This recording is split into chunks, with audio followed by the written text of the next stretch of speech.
The latest on the coronavirus and how it is affecting people here in San Antonio, what the numbers have risen to, and what health officials have to say. An agreement oversees what we know about the Taliban meeting that's happening this morning. And taking a live look out at the Alamo City, 55 degrees. It is up 8 degrees in just about the last hour. It is going to be gorgeous outside. We are about to check in with our own Sarah Spivey. She's going to tell you the good news. Good morning. I'm Max Massey. And I'm Stephanie Cerna. Thanks for joining us. Happy Leap Day and happy birthday to those celebrating today. Leap Day babies? Yeah, Leap Day babies. Go for it, Sarah. Go ahead. I've heard that Leap Day babies are called leaplings. Leaplings. Leaplings. You have had a great expression all day. We have a bonus day, and it is bringing us bonus weather. Bonus weather today. It's going to be so nice outside. Right now, temperatures are warming up. We started off the day in the mid-40s, and now we're in the mid-50s. 55 at the airport, 55 at JBSA Randolph, 52 up at Bernie Stage, 53 in Hondo, and 51 in Pleasanton. So these temperatures are regulating, and we're just going to go up from here. In fact, we'll be in the 60s by 10. It will become breezy, however, especially right around lunch and afterward, with winds from the south-southeast at 10 to 20, gusting up to 25, and we'll have abundant sunshine. So that means temperatures will respond nicely. 75 degrees for the afternoon high. And it's going to be even better news, too, because the pollen count came in and it's all good. Mold is low at 120. Oak, hackberry, and mulberry are present, but they're all low at 10. Now, coming up, we're going to talk about the rest of your weekend and also rain chances as we head into next week. We could see some thunderstorms, guys. I'll have a look at that forecast coming up next. Stephanie? Thank you, Sarah. Neighbors on the west side waking up to a heavy police presence after an officer-involved shooting this morning. We go now to our Alicia Barrera, who is live at the scene with the latest information from Chief McManus. Good morning. Well, we know that this all started now as a family disturbance. The family members of the homeowner say they were inside. They had to go to the front yard of their home because the homeowner's former partner was acting irrationally inside. That's what they told police. The homeowner was not in the house. That's according to Chief McManus. We know 3 kids were taken out of the home before 2 officers entered. According to Chief McManus, the suspect turned to face the officers.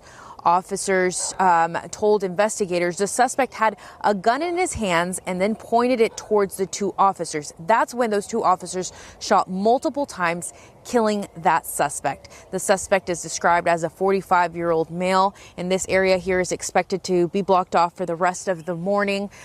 This house that we're seeing is located on the 300 block of Concio Drive here on the west side. And again, this all started because of a family disturbance. That's according to Chief McManus. And I did speak to some of the neighbors here, and they say that they actually didn't hear anything. This all happened around 6:30 this morning. They were up early, and they described this neighborhood to be very calm. There's an elementary school just behind here. That's their backyard. So they're very surprised, concerned also to find out that this happened in their neighborhood. But again, we know that that suspect did die in the home, 45-year-old male. Reporting live, Alicia Barrera, Ksat 12 News. All right, thank you, Alicia, for that live report. And a new coronavirus case has been confirmed here in the Alamo City. This brings the total number of people confirmed to have COVID-19 to 11. That number provided by the Centers for Disease Control and Prevention. 9 of those patients came from the Diamond Princess cruise ship in Japan. One of them was from the first group that arrived from Wuhan to be quarantined at Joint Base San Antonio Lackland. And the final person also came from Wuhan but was quarantined in California before being moved here to be closer to family.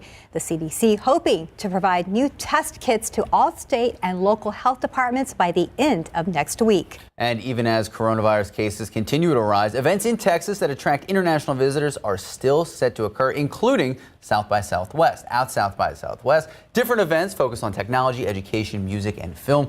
Officials with the organization tell us that the event is proceeding as planned as of right now. Last year, more than 400,000 people attended the festival over a 2-week period, and of those, more than 73,000 attended the conference portion.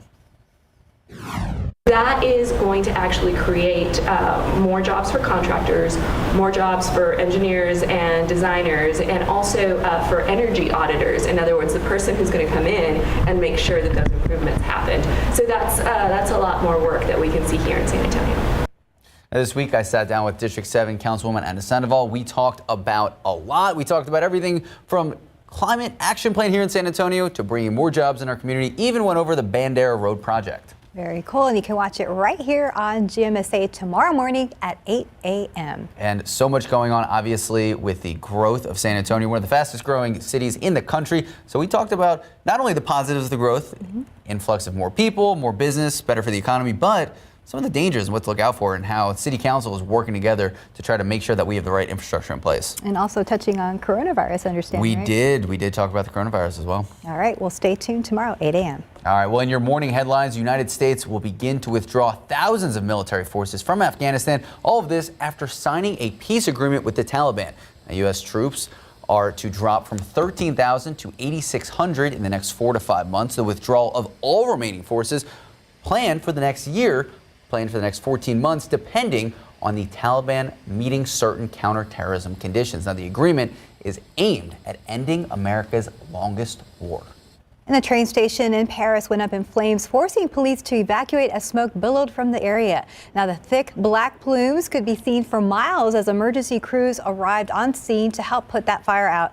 Now, according to reports on social media, it was under control by early Friday afternoon.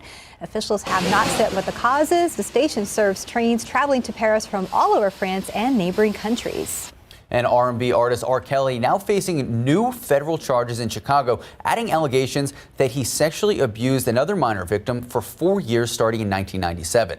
The one-time superstar facing charges in a total of 4 different jurisdictions, all related to sexual abuse of girls and young women. R. Kelly could be arraigned on the latest charges at his next scheduled hearing that's set for Thursday. And the man who created Trader Joe's has passed away. Joe Cullum opened the first of his quirky, nautically themed markets in Pasadena, California back in 1967. He stocked it with granola, organic foods, and other items he bought directly from suppliers to hold prices down. Now, Trader Joe's now has more than 500 stores in over 40 states. He was 89.